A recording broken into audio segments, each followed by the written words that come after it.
আপনাদের জেনারেশনের পরে আমরা এসেছি এখন তাহলে কি আপনি আমি এই জায়গাটা থেকে পরবর্তী জেনারেশনের কাছে এই মেসেজটা সুস্পষ্টভাবে দিতে পারি সেটা হচ্ছে ক্রীড়াঙ্গনে নিরপেক্ষতা বলে আসলে কোনো কিছু নাই গভর্নমেন্ট চাইলে যখন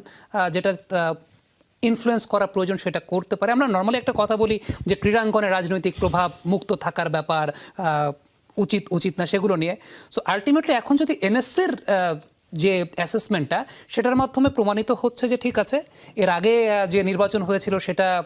সরকারি হস্তক্ষেপে হয়েছিল এখন আবার যখন এই বোর্ড ভাঙা হচ্ছে সেটাও তো অনেক কথা আছে যে সরকারি ইনফ্লুয়েন্স আছে বা আপনার কথা তো সেমনটা বোঝা যাচ্ছে তাহলে কি এই মেসেজটা আমরা দিতে পারি যে আলটিমেটলি কোনো কিছুতে আশঙ্কা করার কিছু নেই গভর্নমেন্ট চাইলে সবকিছু পরিবর্তন করতে পারে সেটার পরিণতি যে কি হয় সেটা আমরা 5ই আগস্ট আমরা দেখেছি এইভাবে আপনি ক্ষমতা থাকলে প্রয়োগ করতেই পারেন যে কোনোভাবে করতে পারেন কিন্তু মানুষের ভিতরে ক্ষোভ তৈরি হয় একটু করে ক্ষোভের বুদবুদগুলো বাড়ে বুদবুদগুলো বাড়তে বাড়তে কী ক্ষতি হয় সেটা আমরা দেখেছি তা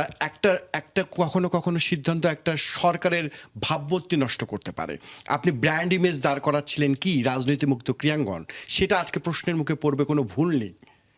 হ্যাঁ এবং এই আমিনুল হক তিনি কিন্তু কাজ করার চেষ্টা করছেন নিজের সারা দিন রাত চেষ্টা করছেন এখন তিনি আমি জানি না এখন আমি তাকে সতর্কই করতে পারি যে আমরা নিশ্চয়ই এমন কিছু ক্রিয়াঙ্গন ডিসিশন নেবে না যেটা তার রাজনৈতিক বা পলিটিক্যাল দলের স্ট্যান্ডকে ক্ষতিগ্রস্ত করে আমরা নিশ্চয়ই সেটা চাইবো না তবে কমিটি যাই হোক আমি বললাম যে নির্বাচনটা হবে সেটা নিশ্চয়ই সবাইকে মিলে যেন চেষ্টা করা হয় তবে ওই যে নির্বাচন যদি নির্বাচনের লেভেল প্লেইং ফিল্ড হয় সমান সমান আপনি আমি সমান যে কারো জেতার সম্ভাবনা আছে তখন আবার পলিটিক্যাল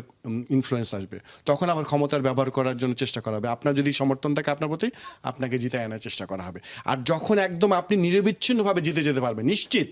তখন দেখবেন সে নির্বাচন নেওয়ার কথা উঠবে না কারণ তো দুর্নীতি করারই দরকার নেই কারণ আমার তো সেখানে জেতার কোনো সুযোগই নেই যেটা 2013 সালে সাইবার হোসেন চৌধুরী ইলেকশন করতে চেয়েছিলেন কিন্তু নাজমুল হাসান পাপনের প্রতি সরকারের যে গ্রিন সিগন্যাল ছিল এখানে আসলে পৃথিবীর কারো ইলেকশন করা সম্ভব ছিল না পরবর্তী 3টা নির্বাচনও আমরা ঠিক তাই দেখেছি নাজমুল হাসান পাপনের কোন নির্বাচন নিয়ে কোনো কথা হয়নি কিন্তু প্রতিদ্বন্দ্বিতাই করেনি ভাই তাহলে ইলেকশন নিয়ে সমস্যা হবে কোথায় বাংলাদেশ ক্রিকেট ভালো থাকুক সেটা নিশ্চয়ই আমরা আপনি আমাদের সঙ্গে থাকবেন আরও কিছু ব্যাপারে আমরা কথা বলতে চাই আপনার সঙ্গে একটা ছোট্ট বিরতির সময় হয়েছে তবে বিরতির আগে একটা বিষয় আমরা বলতে চাই যে যমুনা স্পোর্টস কখনোই কাউকে ব্যক্তিগত কোনো আক্রমণের জায়গাটায় বিশ্বাসী না ডেফিনেটলি যারাই বর্তমান অ্যাডহক কমিটিতে এসেছেন